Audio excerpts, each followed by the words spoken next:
All right, ready to dive in. Today, we're cracking open Chuck Palahniuk's Fight Club. Oh, interesting choice. Going beyond the whole fighting thing. Exactly. We're getting into consumerism, masculinity, that whole I need something more feeling that can take a dark turn, you know? Yeah, and I think the narrator embodies that perfectly, right from page one. Insomnia, hates his job, feels totally like suffocated by consumerism. Totally. And it's not even just being unhappy. It's more like he's numb. Remember that bit about his apartment? Everything's IKEA nesting instinct. Oh, yeah. That's so spot on, though, right? Even wanting a home, feeling settled, it's all like manipulated by this consumer culture. Totally. Which is probably why he ends up with those support groups, right? Yeah. Looking for something real. Totally. A craving for authenticity that his like perfectly curated life just doesn't have. That first little flicker of rebellion. Ever felt that pull yourself? 100%. Which brings us to Tyler Durden, right? The soap-making, chaos-loving anti-establishment. But he's not just some random dude, right? Yeah. Tyler's like the narrator's shadow self, all the stuff he's bottled up. It's true. He's everything the narrator wishes he could be. Yeah. Free, doesn't care about the system. Right. And the way she rejects consumerism, I mean, a soap making, working as a projectionist, deliberate choices. It's wild. He's selling anti-establishment while selling a product. Yeah. But that rebellion, even if it's messed up, it's intoxicating. Totally.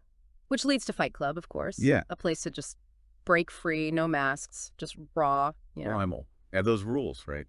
Makes it even more appealing, like a secret society. Structure within the chaos, right? We need boundaries, even when we're breaking all the others.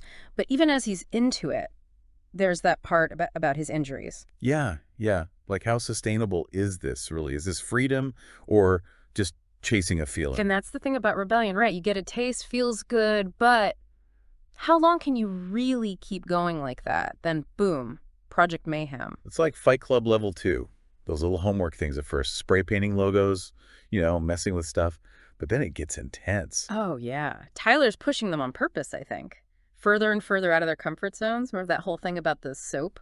The liposuction fat soap. Yeah, creepy. Shows how messed up it's getting, right? Where's the line? Rebellion to, what's the word? Transgression. Yeah. And it gets harder and harder to tell as Project Mayhem keeps going. Plus, you got the narrator right. Day job, normal life. Then total chaos every night. Trying to keep them separate, but It's eating away at him. But there's a part of him, maybe it's Tyler rubbing off, part of him that likes how intense it's getting. it's that pull, right? Most of us don't go that far, but who hasn't held back a part of themselves to fit in, be normal? Totally. And then you've got Marla.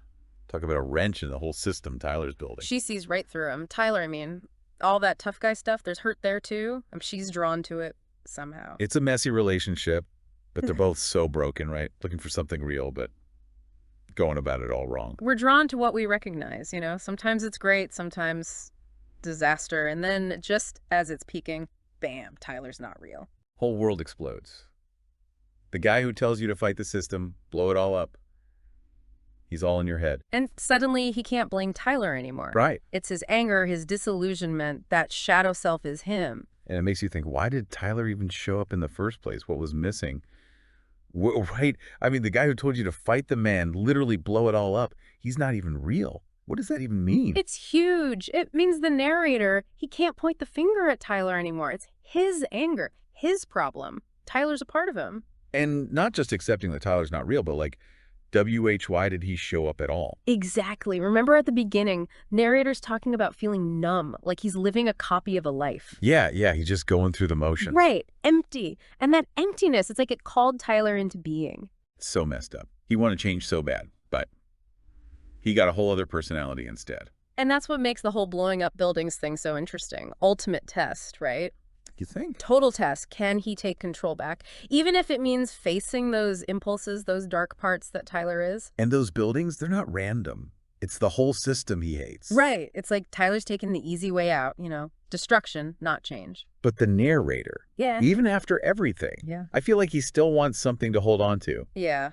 He chooses to fight, to live, even if he doesn't know what comes next, which brings us to that ending. Which, let's be real, is kind of confusing. Totally open to interpretation, right?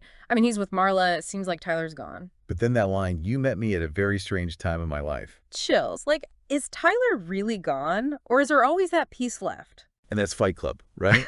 No easy answers. Just makes you think about who you are, what you do. That pull of rebellion, the dark side we all have, it's all in there. Heavy stuff. So, until next time.